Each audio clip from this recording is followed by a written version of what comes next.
Today is October the 20th. Is fame a good thing? Let's find out together as we study Hosea chapter 13.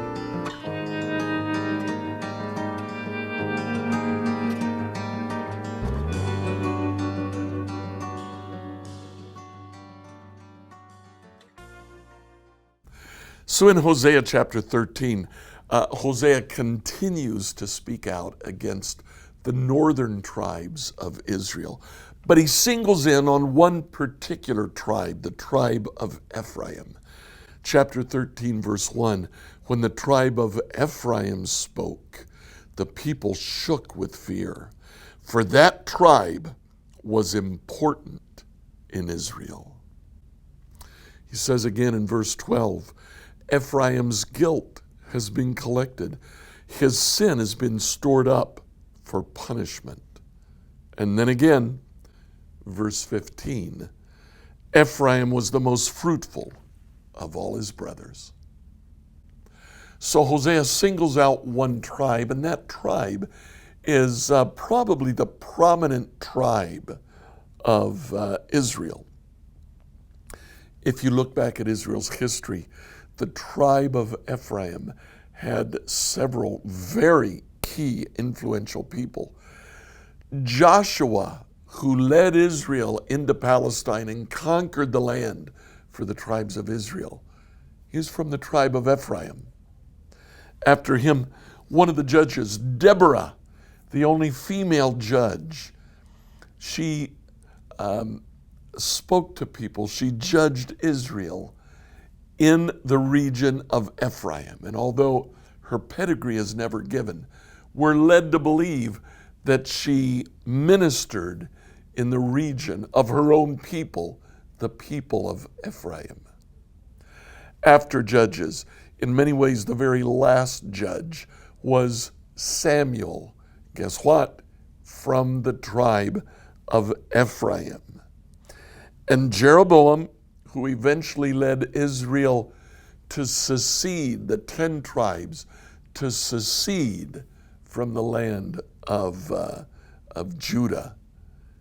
He was from Ephraim. He was an Ephraimite.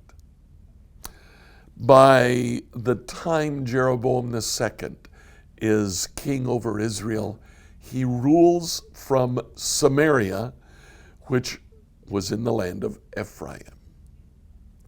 Now, what we find is that Ephraim is prestigious. It's well known.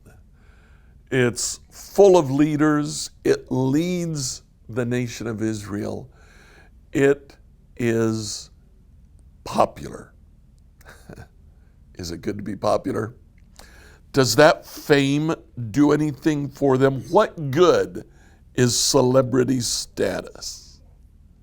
Well, take a look at what Hosea says. Verse 15, the second part of the verse. After he says, Ephraim was the most fruitful of all his brothers, but the east wind, a blast from the Lord, will arise in the desert. All their flowing springs will run dry. All their wells will disappear. Every precious thing they own will be plundered and carried away. The people of Samaria must bear the consequences of their guilt because they rebelled against their God. That rebellion in verse 1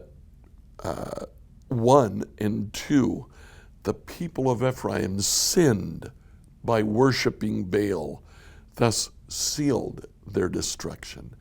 Now they continue to sin by making silver idols, images shaped skillfully with human hands. Sacrifice to these, they cry. Kiss the calf idols. Ephraim's popularity, Ephraim's fame was nothing because they worshiped other gods, because they followed other gods. Their fame was no good when it came to God. He said, in fact, you'll be forgotten. You'll disappear. And indeed, they did. Is fame good? Well, it's not good for what you might call the purpose of life.